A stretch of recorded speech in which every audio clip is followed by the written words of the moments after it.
Hi guys, this is Bell Channel 2018 and welcome back to my vlog. Maganda ang naging epekto sa anak ni na Aubrey Miles at Troy na si Rocket ang ilang buwang gamutan at therapy.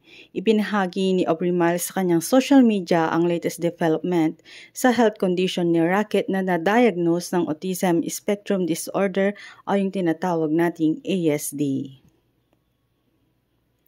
Sa pamamagitan ng kanyang Instagram, nag-share si Aubrey ng mga ilang pictures ni Rocket na nakapost sa camera at ang sabi niya, hindi raw ito nagagawa noon ng bata.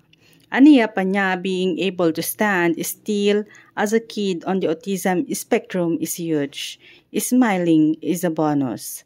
Itinuring din nila Aubrey at Troy na isang himala ang ilang bagay na natutunan ng kanilang anak matapos sumailalim sa therapy.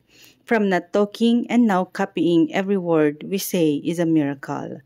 Kwento ng aktres, sumailalim si Rocket sa stem cell therapy at hyperbaric oxygen therapy nitong nagdaang August. Bukod dito, sumailalim din ang bata sa speech at occupational therapy.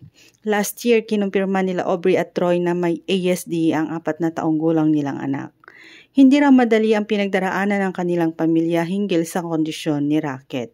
Ngunit dahil din daw sa pagsubok na ito, ay natutunan din ng celebrity couple ang mas malalim pang uri ng pagmamahal. Yung relationship namin ni Troy parang may ibibigay pa pala tayo.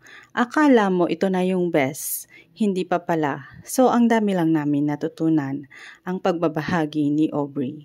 Aside from Rocket, may 2 pang anak sina Troy at Aubrey. Yan ay sina Hunter at John Maury. Thanks guys for watching and God bless everyone.